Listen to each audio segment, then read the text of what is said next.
찬송가 430장 부르시면서 수요 예배 시작하겠습니다.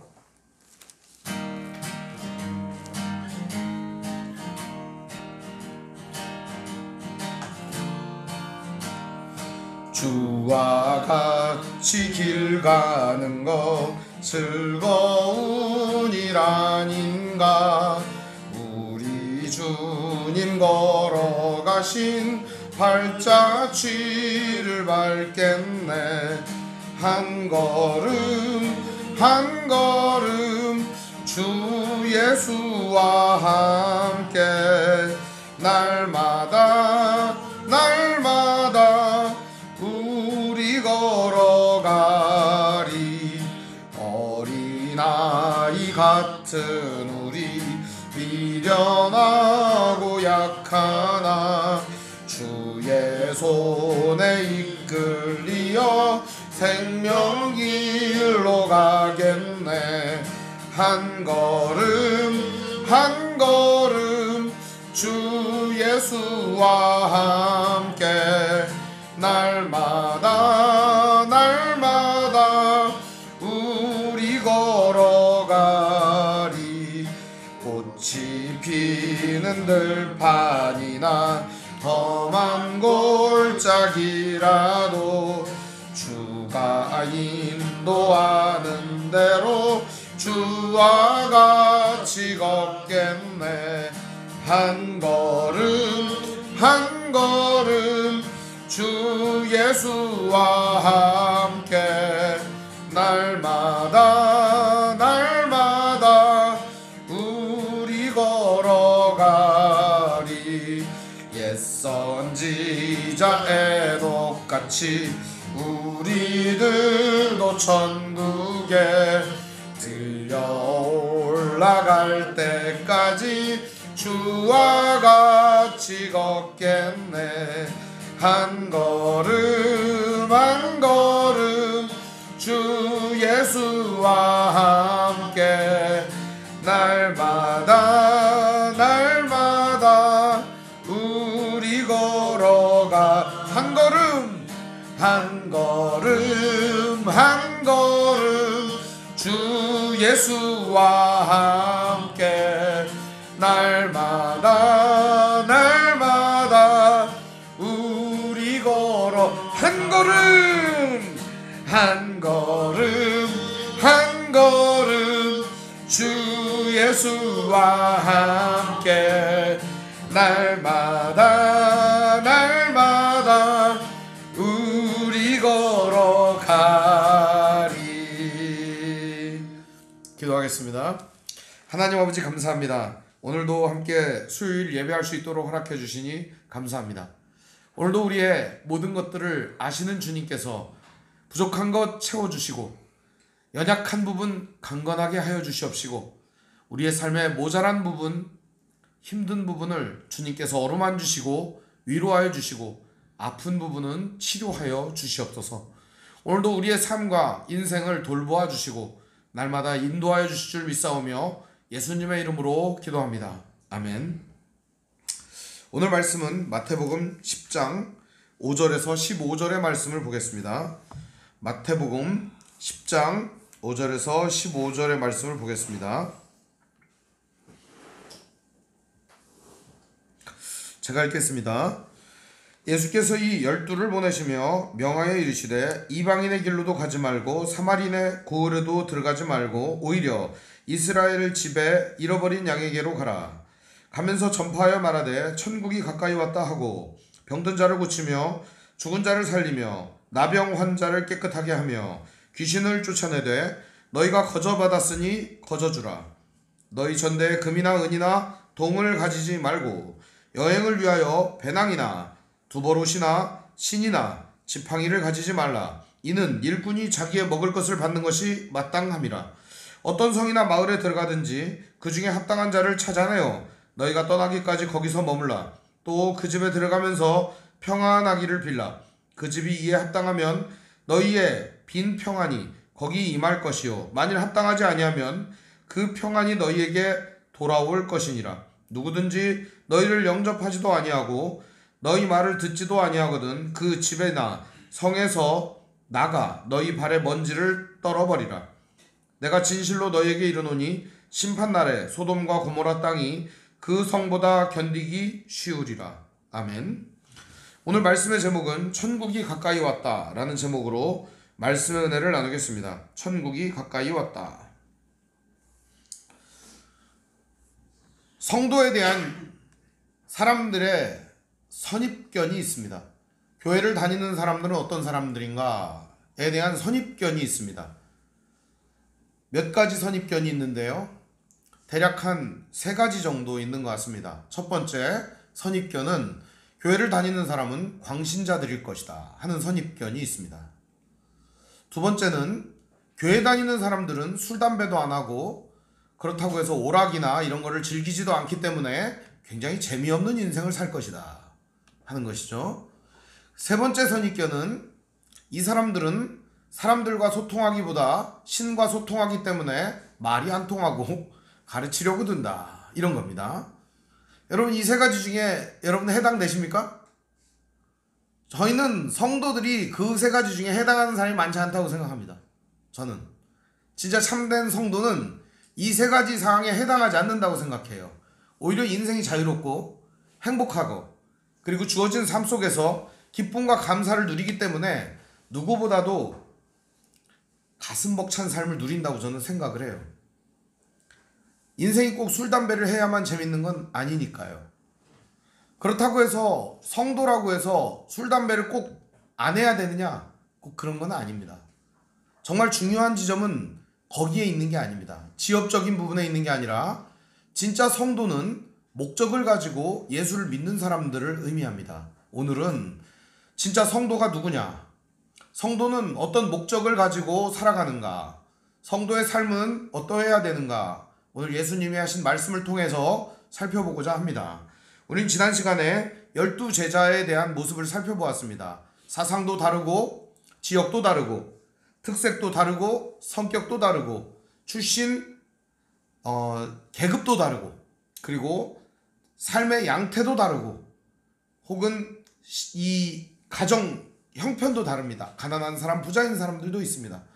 매국노도 있고 애국자도 있고 온갖 종류의 사람이 섞여 있는 이 제자 공동체를 우리가 살펴보았습니다. 근데 이런 사람들이 과연 진짜 모여가지고 뭐를 할 수 있을까요?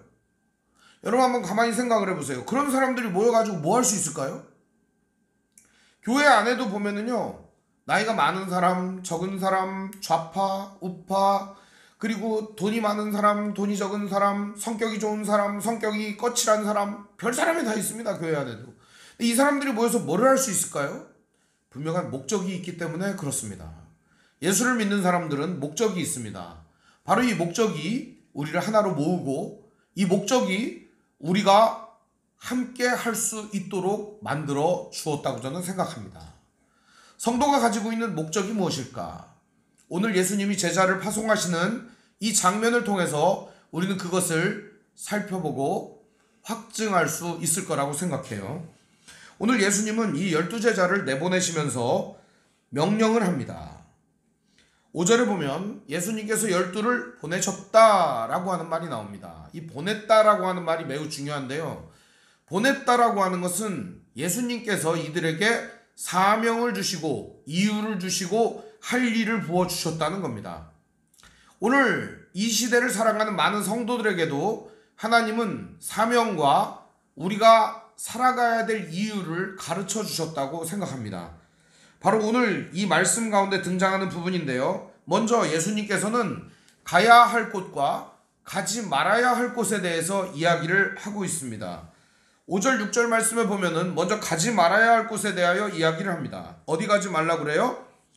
5절에 보면 이방인의 길로도 가지 말고 사마리아인의 고을에도 들어가지 말아라 이렇게 얘기를 합니다.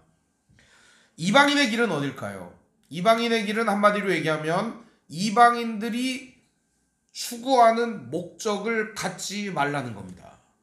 이방 사람들이 추구하는 목적은 뭘까요? 남이야 어떻게 되든지 나만 잘 되면 된다는 게 이방인들의 목적입니다. 그들은 옛날 사람들은 우상숭배를 했어요. 우상숭배라는 게 뭐죠? 이 무속신앙이에요. 이런 게 뭐냐면 하등종교라고 해요. 이런 걸 하등종교. 하등 종교라는 것은 남은 상관없어요. 나만 잘 되면 돼요. 다른 사람들은 죽어도 괜찮아요. 나만 살면 돼요. 그래서 나만 잘 되게 하기 위해서 어떻게 해요? 부적 붙이고, 나만 잘 되게 하기 위해서 구슬하고, 이렇게 하는 게 바로 무속신앙이나 하등 종교에서 하는 일입니다. 대개 이단 종파가 이런 것들을 많이 이용하고 써먹습니다. 어떻게 하느냐? 남들은 어떻게 되는지 상관없어요. 나만 잘 되면 되니까. 한국 기독교가 욕먹는 이유는 이 지점에 있다고 생각합니다. 다른 사람들이야 상관없이 우리 교회만, 나만, 우리들만 잘 되면 된다, 이런 생각을 갖는 것 자체가 욕을 먹는 지점이라고 생각하는 거예요. 주님이 언제 그렇게 가르쳤어요? 이방인의 길로 가지 말라고 합니다. 이방인의 길이 뭡니까? 바로 그겁니다. 모든 사람을 위하여 존재하는 성도들이어야 하는데, 성도들이 자기 배만을 위하고 자기 인생과 자기 가족만을 위하여 살다 보니까 우상숭배처럼 하나님을 섬기게 되는 겁니다. 가장 위험한 지점이라고 할 수가 있습니다. 크리스천은 이걸 경계해야 됩니다. 내가 옹졸해지고 속 좁아지고 이기적이 되는 이 모습을 가장 경계해야 합니다. 그래야 참 신앙을 가질 수 있어요. 그런데 교회 안에서도 부추깁니다. 네가 잘 돼야 된다. 너만 잘 되면 된다. 제가 지난 시간에 강의를 했어요, 학교에서. 근데 학생들이 그런 질문을 하더라고요. 그러면 교수님 말씀은 다 잘 돼야 된다고 그러는데 그럼 내가 최고가 되는 건 나쁜 건가요? 그러더라고요. 왜 최고가 되는 게 나빠요? 나쁘지 않죠. 노력을 열심히 하는 건 나쁘죠. 근데 비교급으로다 남보다 최고가 된다, 그건 어떻게 보면 의미가 없는 겁니다. 남보다 최고가 된다는 것보다 중요한 거는 내가 어떠한 사람이 되느냐, 내가 어떠한 목적지를 가지고 있느냐가 중요한 거지, 어떤 사람보다 나아진 거 그걸로 만족할 수 없다는 거예요. 아마 그 사람은 그 사람보다 나아지고 만족하는 순간에 또 다른 만족할 지점을 찾아서 허덕거리게 된다는 겁니다. 세상의 목표 지점은 항상 우리를 허덕거리게 만듭니다. 여러분 한번 생각해 보세요.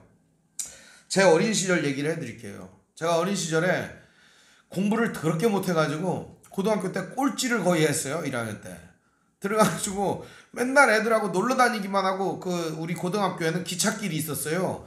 기찻길에다가 이렇게 10원짜리 있잖아요, 100원짜리 딱 올려놓으면은 기차가 꽝 지나가잖아요. 그러면은 100원짜리가 쫙 늘어나요. 이렇게 엄청 재밌어요. 10원짜리가 쫙 늘어나요. 그럼 그거 갖다가 막 이제 애들하고 이제 칼싸움하고 이렇게 하고 놀고 그랬거든요. 진짜 10원짜리가 이렇게 늘어나요. 이렇게 기차가 한번 지나가면 엄청 신기해요. 꼭 해보지는 말기를 바랍니다. 그게 위험하거든요. 그게. 아무튼 그렇게 해가지고 그 기찻길에서 놀았어요. 그러다 이제 기찻길에서 놀다 지치니까 어떡하냐, 그 앞에 이제 당구장에서 당구도 치고 그랬습니다. 아무튼 그때 당시엔 노는 게 좋았어요. 그런데 그러다 보니까 공부가 꼴찌를 한 겁니다. 이 인생이 공부를 안 하다 보니까 맨날 선생님한테 구박이나 당하고 막 그렇게 하는 거죠. 2학년 말부터 공부를 시작을 했는데요. 공부가 왜 이렇게 재밌는지 모르겠어요. 성적이 오르는데요. 엄청 재밌는 거예요. 성적이 계속 오르니까. 제가 이런 것들을 경험을 하다 보니까 나아지는구나. 그래서 목표가 뭐였냐, 반에서 20등 안에 드는 게 목표였어요. 그래서 20등 안에 들었어요. 좀 있더니 20등 안에 들으니까 다음 목표가 생겼어요. 10등 안에 드는 게 목적이었어요. 10등 안에 들었습니다. 그래서 다음 목표가 또 생겼어요. 이번에는 반에서 1등을 하는 게 목적이었습니다. 반에서 1등을 한 겁니다. 근데 재미가 없어.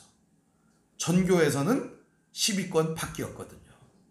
반에서 1등을 했는데도 불구하고 우리 반이 공부를 못했다는 뜻이죠.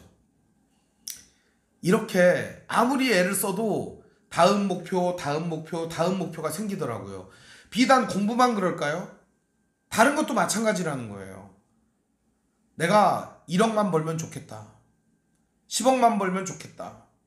박진영이라고 하는 사람이 20억만 벌면 좋겠다고 생각했대요. 20억을 보니까 40억이 벌고 싶더래요. 40억을 보니까 이제는 돈이 의미가 없어지더래요. 존경받고 싶어졌대요. 존경받는 일을 하다 보니까 그 다음에 원하는 게 뭐냐? 어떻게 이 허무한 삶을 탈피할 수 있을까에 대한 고민이 들더라는 거예요. 요즘 박진영이 성경 공부도 가르치고 그러더라고요. 제가 이제 생각을 많이 해보는 겁니다. 그런 사람들이 왜 그런 짓을 할까? 성경에는 이미 해답을 제시하고 있습니다. 오늘 말씀도 마찬가지입니다. 이방인의 길이라고 하는 것은 우리에게 답도 없는 인생을 계속 살도록 강요하는 겁니다. 여유 없이 계속적으로 경쟁하고 싸움박질하고 무언가를 위하여 뜀박질을 하라고 계속 종용하고 있는 겁니다. 이것은 이방인의 길이라는 겁니다. 주어진 삶 속에서 기쁨과 감사를 누리며 주어진 사람들과 함께 행복을 누리는 삶이야말로 얼마나 즐거운 인생입니까? 이것도 누리기 어려운데 왜 우리는 자꾸 또 다른 행복을 추구하면서 있지도 않은 파랑새를 찾아가지고 헤매는 건가 이거예요. 예수님께서는 아예 말씀하셨어요. 이방인의 길로 가지 말아라. 그리고 사마리아인의 고을에도 들어가지 말아라 이렇게 얘기합니다. 이때는요, 예수님이 아직 성령을 보내주시지 않았을 때입니다. 그러다 보니까 사마리아인의 고을에 가지 말라고 한 것입니다. 왜? 가면은 뭐만 생기니까? 분쟁만 생기니까. 이때 당시에 유대인하고 사마리아인은 대립각을 세우고 있었어요. 그러니까 싸움박질하지 말라는 얘기입니다. 이 얘기가. 사마리아인의 고을에 가봐야 너희들 싸움박질하니까 가지 말라 이런 얘기입니다. 싸우지 말라는 겁니다.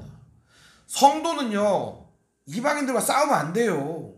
근데 성도들이 대가리 터지게 제일 많이 싸워요. 막 그냥. 그러면 안 된다는 거예요. 성도는 싸우는 사람이 아니라 화해하는 사람이고 어떻게 보면은 평화를 가져오는 사람이어야 한다는 겁니다. 그래서 두 개의 길로 가지 말라고 합니다. 이방인의 길, 사마리아인의 고을. 그러면 가야 할 곳에 대하여 말씀하고 있습니다. 6절에 보면 어디를 가라고 그래요? 오히려 이스라엘 집에 잃어버린 양에게로 가라. 먼저 성도가 행해야 할 곳은 어디죠? 잃어버린 양에게로 가야 합니다. 잃은 양이 누구예요?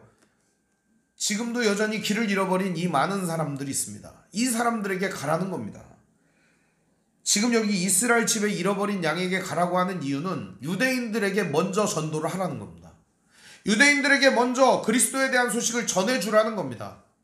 이게요, 성령이 오신 다음에 완전히 바뀌어버려요. 사도행전 1장 8절에는 이게 완전히 뒤집어 엎어져 버려요.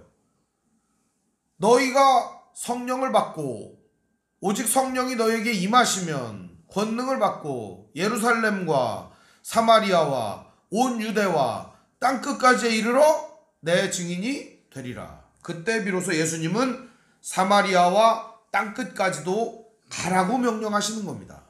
여기는 어떻게 돼 있어요? 오히려 이스라엘의 잃어버린 양에게로 가라 이런 얘기를 했어요. 먼저 어떻게 가라는 거예요? 내 집부터, 먼저 우리 가족부터, 먼저 우리 삶부터 점검하고 여기부터 먼저 새롭게 하라는 것입니다. 보통은 내 집은 신경 못 쓰고 남의 집 신경을 많이 씁니다. 우리 집 정치도 잘 못하는데 국가 정치를 논하는 사람들도 있습니다. 세상이 어떻게 돌아가는지 그거에 관심은 엄청 많은데 내 인생이 어떻게 돌아가는지 관심이 없는 사람들이 많습니다. 남들은 어떻게 살아가는지에 대한 관심이 엄청 많은데 내 인생은 어떻게 흘러가는지에 대한 관심이 없는 사람들이 많이 있습니다. 이스라엘 집에 잃어버린 양에게로 가라는 것은 어쩌면 우리 자신이 잃어버리고 있는 하나님의 목적을 찾아야 한다는 것을 말해주고 있는 건지도 모릅니다. 사랑하는 성도 여러분, 오늘 우리가 진짜 잃어버리고 있는 가치들이 있을 거예요. 근데 이게 멀리 있는 게 아니라 가까이 있다는 겁니다. 진짜 사랑해야 될 아내나 남편이나 자녀들이나 혹은 이웃들이 있을 겁니다. 내 손길을 기다리고 있고 나의 도움을 바라고 있는 그 사람들이 있을 거예요. 그 사람들에게 가라는 겁니다. 지금 예수님은 멀리 먼 나라 이방 이런 데 가지 말고 지금 너희들이 손길을 뻗칠 수 있는 그 자리에 가서 도우라는 겁니다. 우리에게 할 일이 바로 그런 것들 아니겠습니까, 여러분?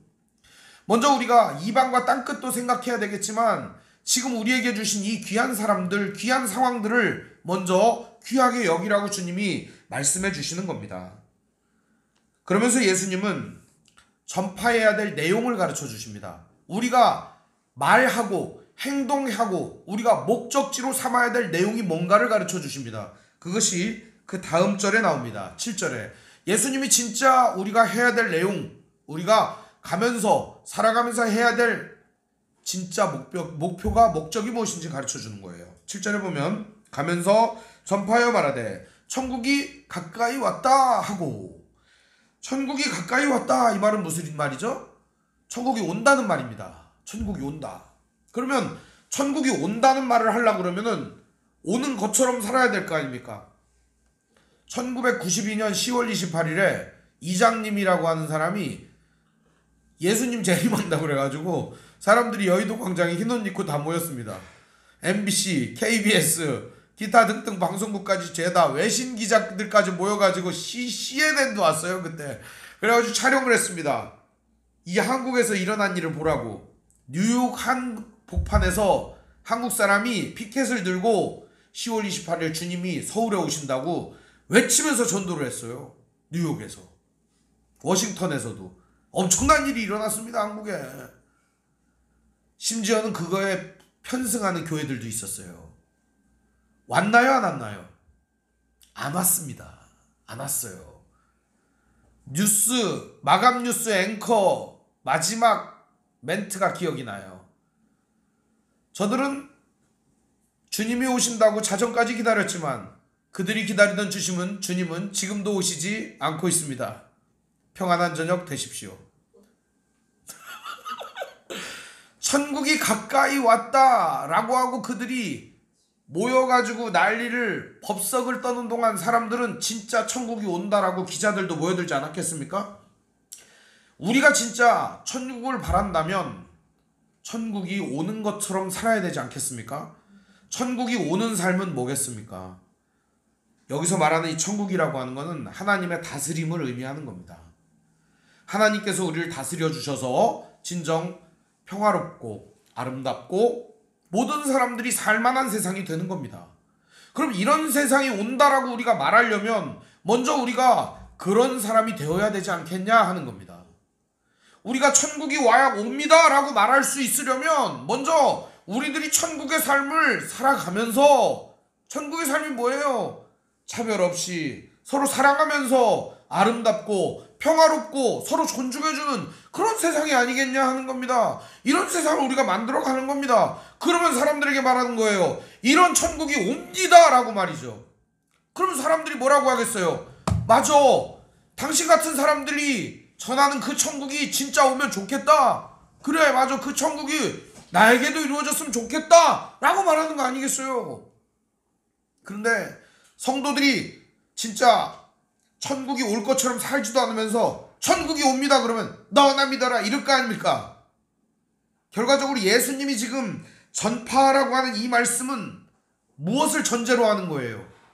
이방인의 길로도 가지 말고 사마리아인의 고을에도 들어가지 말고 싸우지도 말고 이방의 가치를 쫓지도 말고 주님의 가치를 따라 하나님의 나라를 선포하라는 것입니다.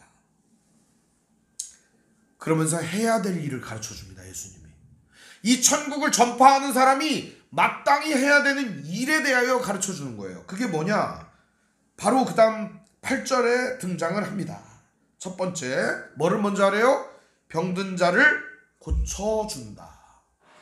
병들은 사람을 고쳐주라는 겁니다. 우리가 의사는 아니잖아요? 그죠? 병든 사람을 어떻게 고칩니까? 그런데 우리는 주변에 병든 사람을 많이 보게 됩니다. 우리가 고쳐줄 수 있는 사람은 고쳐줄 수 있잖아요. 그죠? 병든 사람을 고쳐주는 겁니다. 마음이 병든 사람도 있고 정신이 병든 사람도 있고 육체가 병든 사람도 있고 우리는 이 병든 사람들을 많이 만나요. 이들 고쳐주라는 겁니다. 외면하지 말고 이 사람들을 고쳐주라는 겁니다.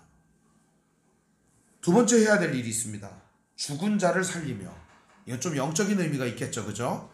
우리가 죽어있는 사람을 어떻게 살립니까? 내 삶도 어떻게 살지를 모르겠는데. 그죠?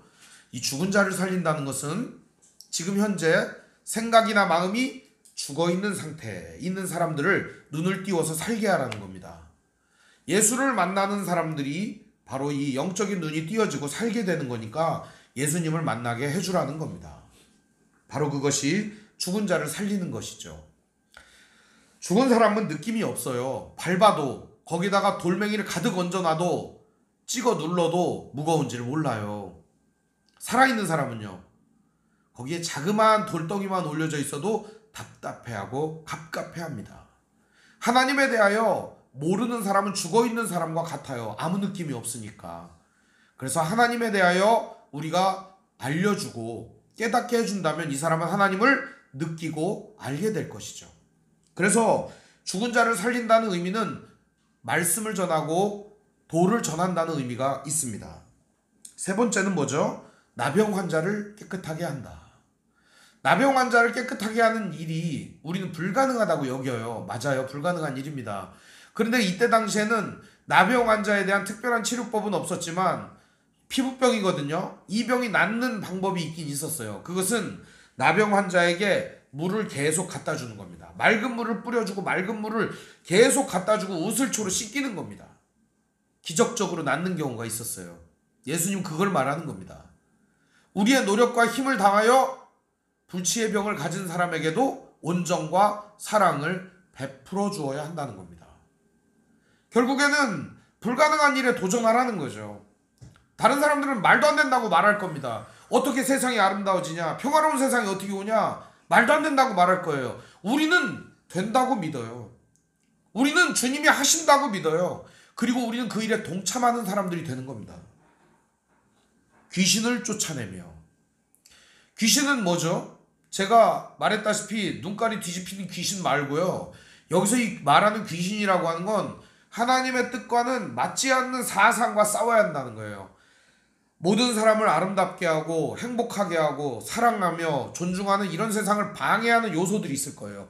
이런 것들과 우리는 싸워야 한다는 거예요. 이런 가치들하고.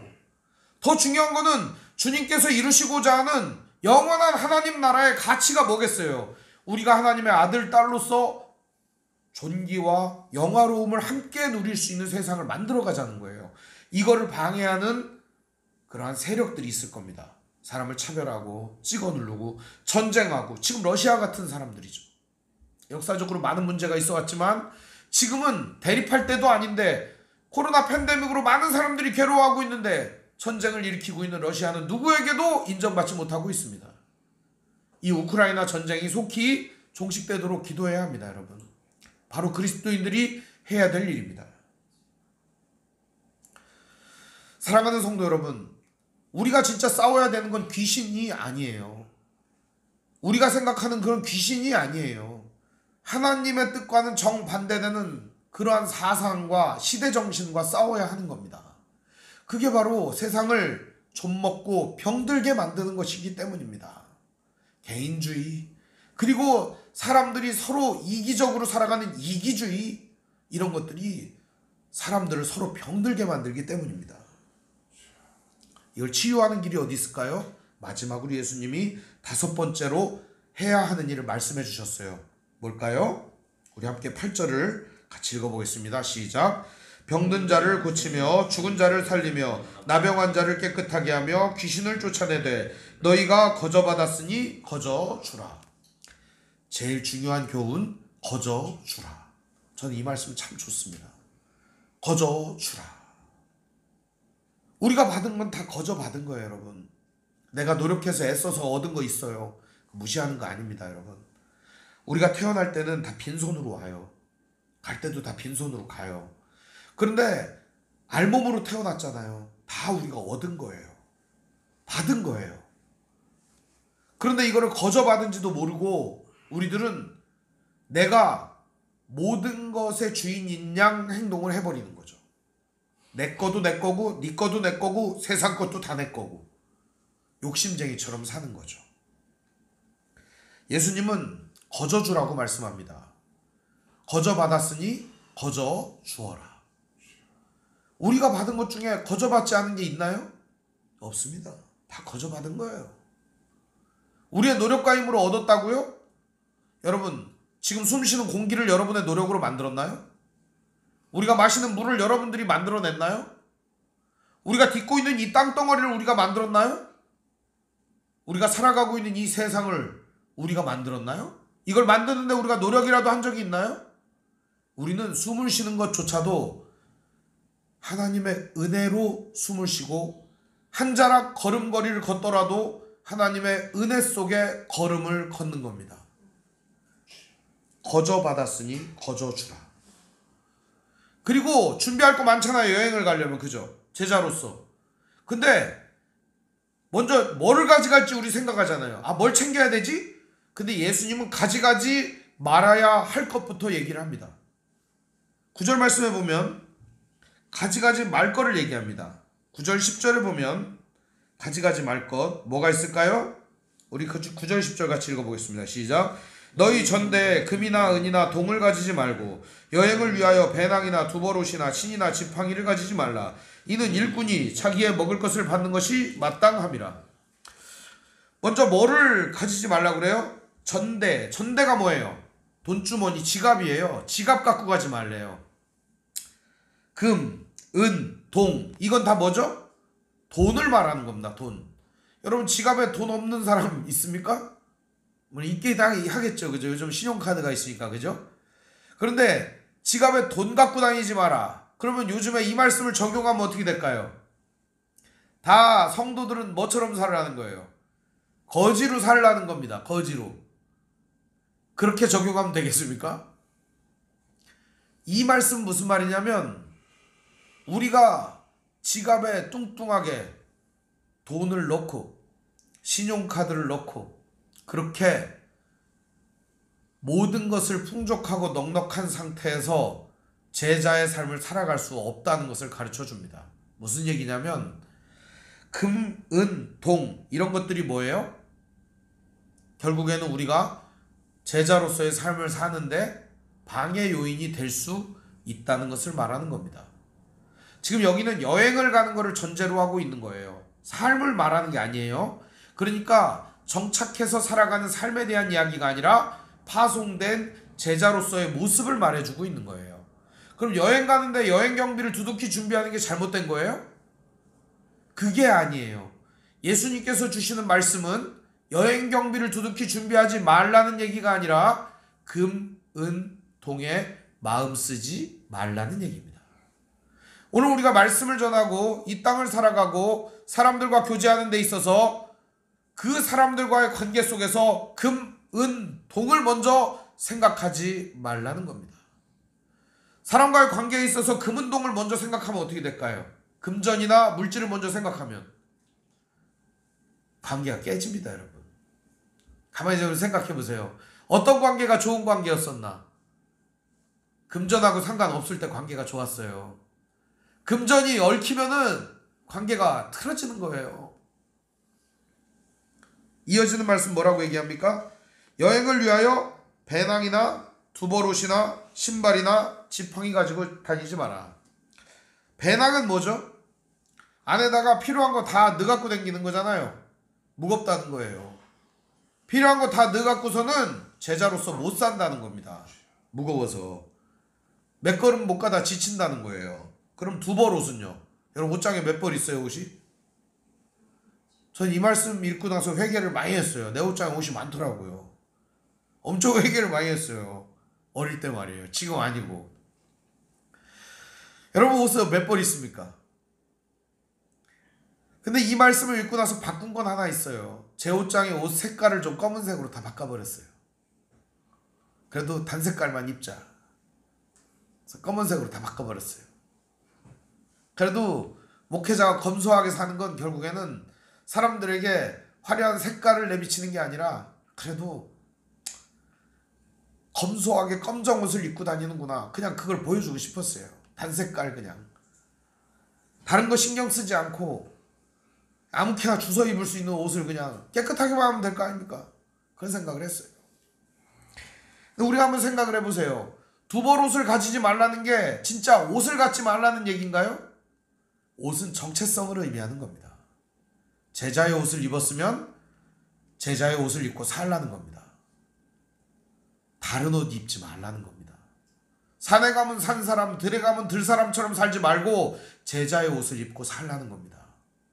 기독교인이 욕먹는 자리가 있습니다. 나 기독교인이 아닌 것처럼 행동하지 말라는 거예요. 난 자랑스러운 크리스천으로 살라는 겁니다, 여러분. 크리스천이 아닌 것처럼 행동하려면 어떻게 해야 될까요?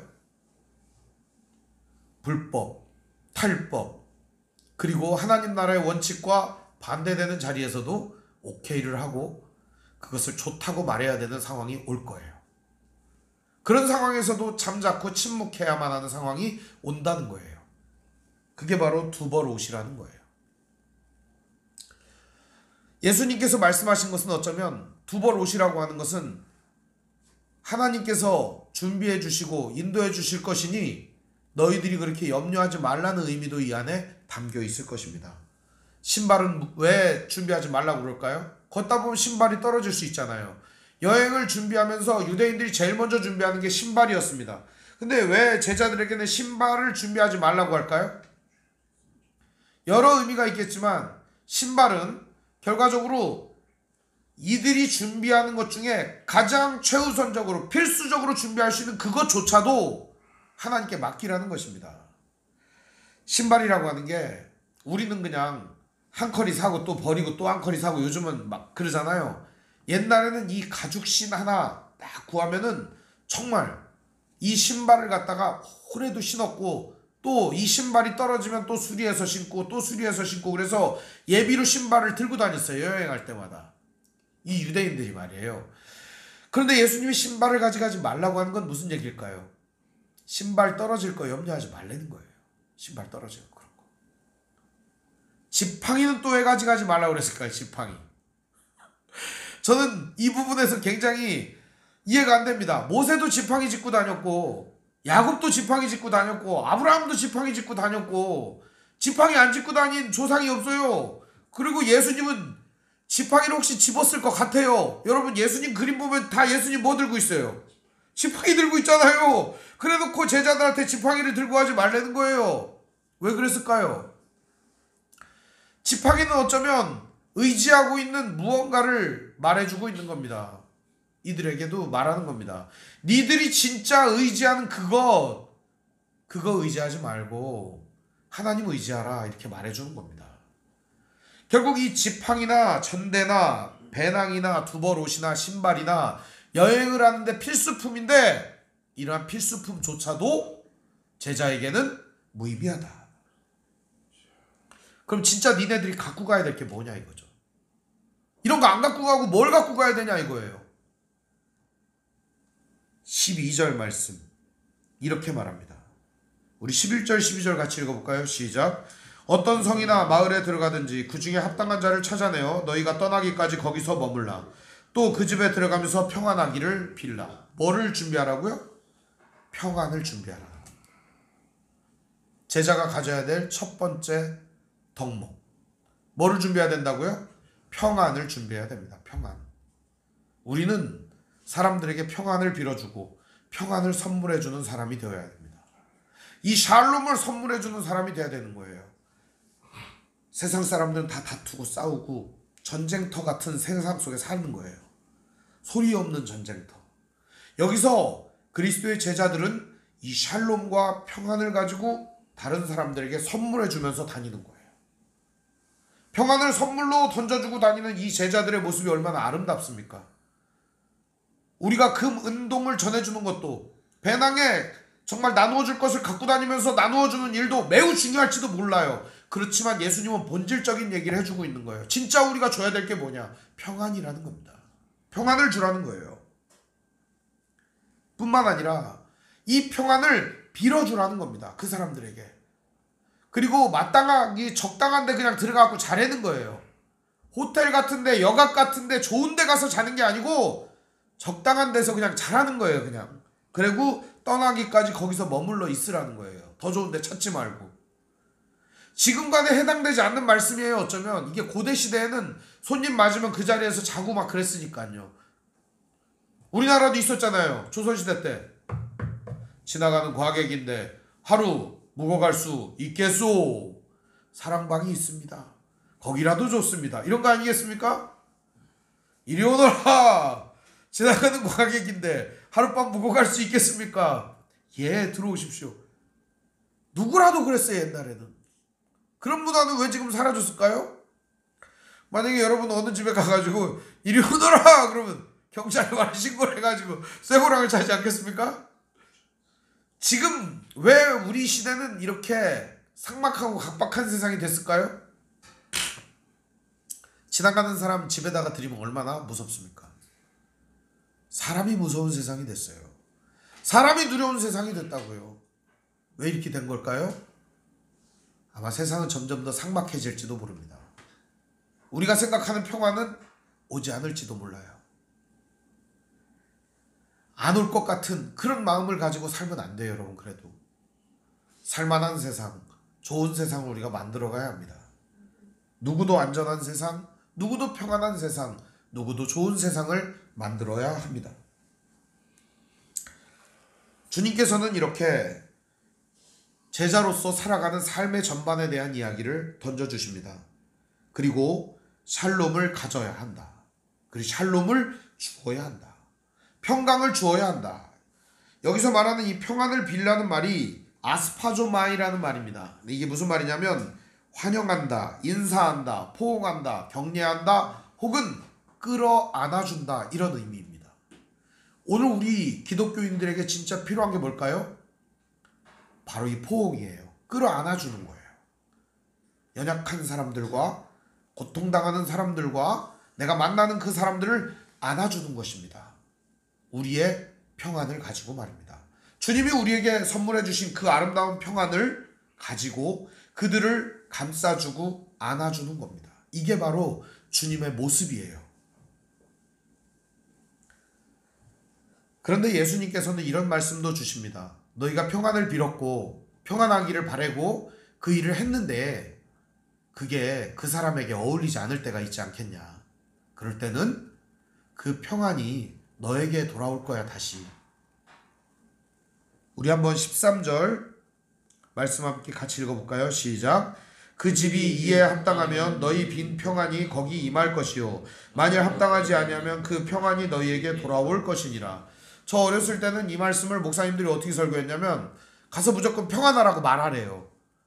그 집에 평안이 없으면 나한테 평안이 돌아온대요. 그런 그따위 이기적인 말을 하는 게 아니에요. 이게 여기서 하는 말은 우리가 안아주고 포옹해주고 사랑해주고 그리스도의 은혜를 받은 것을 베풀고 살아가면 그 사람이 그 사랑을 받지 않더라도 우리는 주님의 사랑을 충만하게 누리게 된다는 의미입니다. 이기적으로다가 내가 평안을 빌어줬는데 안 받아? 그럼 그게 다시 나한테 돌아온다. 그런 개념이 아니라고. 이게 무슨 돈이 뭐 왔다 갔다 하는 뭐 그런 금전 개념으로다가 그런 저속한 말씀을 예수님이 전해주는 게 아닙니다. 지금 이 말씀은 그 사람이 평안을 받든지 말든지 나는 평안으로 충만하게 된다라고 하는 제자의 삶의 평안을 가르쳐주고 계시는 겁니다. 그런데 예수님은 이런 말씀도 해주셨습니다. 그 사람이 받아들이지 않을 때는 그럼 어떡합니까? 라고 하는 제자들의 질문이 있지 않겠어요? 14절의 말씀을 주목해서 같이 읽어보면 좋겠습니다. 시작. 누구든지 너희를 영접하지도 아니하고 너희 말을 듣지도 아니하거든 그 집이나 성에서 나가 너희 발의 먼지를 떨어버리라. 이때 당시에 유대인들 특히 바리새인들은요 도를 전하고 이 율법을 선포하는 걸 좋아했어요. 사람들의 율법을 가르쳐줬어요. 그걸 노블리스 오블리제라고 생각했어요. 근데 이거를 가르쳐주는데 이 사람이 그걸 안 받아들여요. 싫어해요. 그러면은 이 바리새인들이 하는 일이 있습니다. 발을 들어가지고 먼지를 탁탁 털어버리는 거예요. 그래, 나는 너하고 상관이 없다, 그런 말입니다. 나는 너하고 상관이 없다라는 말이죠. 예수님이 이거에 착안해서 사람들에게 말하는 겁니다. 그 사람들이 받아들이지 않는다면 너희들과 상관이 없다. 그 사람들이 받아들이지 않는 것이 너에게 책임을 묻는 게 아니다. 가르쳐주는 거죠. 바리새인들의 그 풍습을 이용하여 예수님이 가르쳐주시는 거예요. 네가 죄책감을 갖고 네가 그거에 대해서 부담 갖지 말라는 겁니다. 우리가 사랑해주고 품어줬는데도 불구하고 우리를 떠나고 배신하고 듣지 않는 사람이 있을 수 있다는 겁니다. 그래도 부담 갖지 말라는 겁니다. 주님의 평안으로 충만하게 있으라는 겁니다. 이것을 거부하는 사람들과 주님의 나라와 주님의 뜻을 이루려고 하지 않는 그 사람들에게 어떤 일이 일어나는가? 결론의 말씀을 함께 읽어보겠습니다. 15절입니다. 내가 진실로 너에게 이르노니 심판날에 소돔과 고모라 땅이 그 성보다 견디기 쉬우리라. 이렇게 얘기합니다. 소돔과 고모라는 불이 나가지고 하늘에서 유황불이 내려가지고 싹 다 타서 죽었습니다. 불타 죽는 것보다 견디기가 쉽다? 무슨 말일까요? 고통스러운 상황을 맞이하게 된다라는 겁니다. 우리가 전해주는 그 평안, 주님이 우리에게 주신 이 샬롬이 그들에게 임하지 않으면, 이 에이레네라고 하는데 이 평안이라는 말이, 평안이라는 말의 원래 뜻은 이겁니다. 나누어졌던 것이 하나가 되다. 분리되었던 것이 하나가 되다. 이런 의미예요. 그들이 하나님과 그리스도와 모든 사람들과 연합하고 화합하지 않으면 어떤 일이 일어난다? 결국 분쟁과 싸움과 죄악과 험난한 인생이 시작된다는 거죠. 거기는 소돔과 고모라보다 두렵고 괴로운 세상이 된다라는 것을 가르쳐주는 겁니다. 사랑하는 성도 여러분, 먼저 우리는 우리의 삶을 먼저 돌이켜보는 시간이었으면 좋겠습니다. 이스라엘의 잃어버린 양에게로 가라는 예수님의 이 메시지와 천국이 가까이 왔다는 이 메시지가 우리의 삶에 새겨졌으면 좋겠습니다. 그리고 그리스도인으로서 우리가 어떻게 살아가야 되는지 먼저 우리의 삶을 점검하는 시간이었으면 좋겠습니다. 이것이 바로 샬롬을 들고 복음을 들고 이 땅을 치유하고 회복시키며 나아가는 성도들의 자세이기 때문입니다. 사랑하는 성도 여러분, 그리스도의 제자로서 성도로서 오늘도 평안함을 품으시고 주님이 주시는 이 아름다운 사랑을 이웃과 가정과 형제자매들에게 전해주시기를 주님의 이름으로 축원드립니다. 기도하겠습니다. 사랑과 은혜가 풍성하신 아버지 하나님, 은혜와 사랑을 감사를 드립니다. 오늘도 우리에게 귀한 사명과 은혜를 맡겨주시니 감사합니다.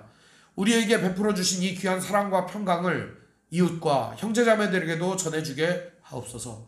우리들의 마음과 생각을 넓혀주시사 이 귀한 것을 증거하며 살 수 있도록 붙잡아 주옵소서. 예수님의 이름으로 기도합니다. 아멘.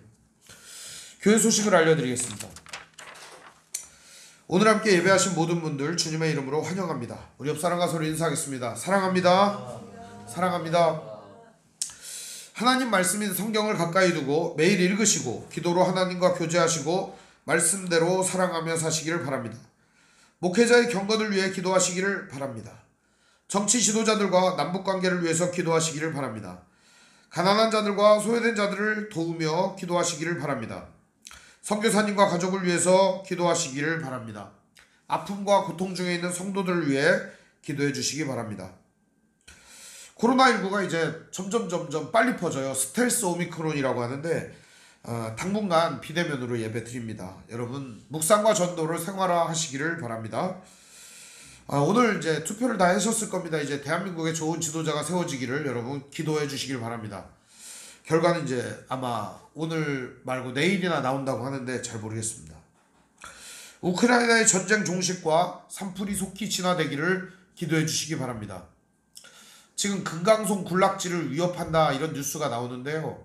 전 그런 뉴스가 마음에 안 듭니다. 그깟 금강송 다 타도 괜찮아. 그깟 금강송 다 타 없어져도 괜찮아요. 지금 산속에 사는 사람들 터전을 잃어버리고 여전히 산불이 퍼지고 있는데 거기를 꺼야 되는데 그깟 금강송 그거 지키겠다고 거기나 막 불 끄고 있어요. 유튜버들 이렇게 가끔 가다가 산불 나는 거 그거 올리는 사람들 있어요. 집이 다 타고 있어요. 그런데 소방서는 죄다 금강송에 거기 가 있으면 어떡하자는 거예요. 거기 사는 사람들도 보호를 해줘야 되는 거 아니에요 그거? 인력이 없고 뭐 상황이 어려우니까 그러겠죠. 이해는 갑니다. 아마도 이 산불이 끝나게 되면은 이재민과 어려운 사람들이 엄청 많이 나올 겁니다. 여러분 국가 재난 상태입니다 지금. 여러분들도 이들을 도울 준비를 하시면 좋겠습니다. 주님 가르쳐 주신 기도로 마치겠습니다. 하늘에 계신 우리 아버지, 아버지 이름을 거룩하게 하시며 아버지의 나라가 오게 하시며 아버지의 뜻이 하늘에서와 같이 땅에서도 이루어지게 하소서. 오늘 우리에게 용할 양식을 주시고 우리가 우리에게 잘못한 사람을 용서하여 준 것 같이 우리 죄를 용서하여 주시고 우리를 시험에 빠지지 않게 하시고 악에서 구하소서. 나라와 권능과 영광이 영원히 아버지의 것입니다. 아멘.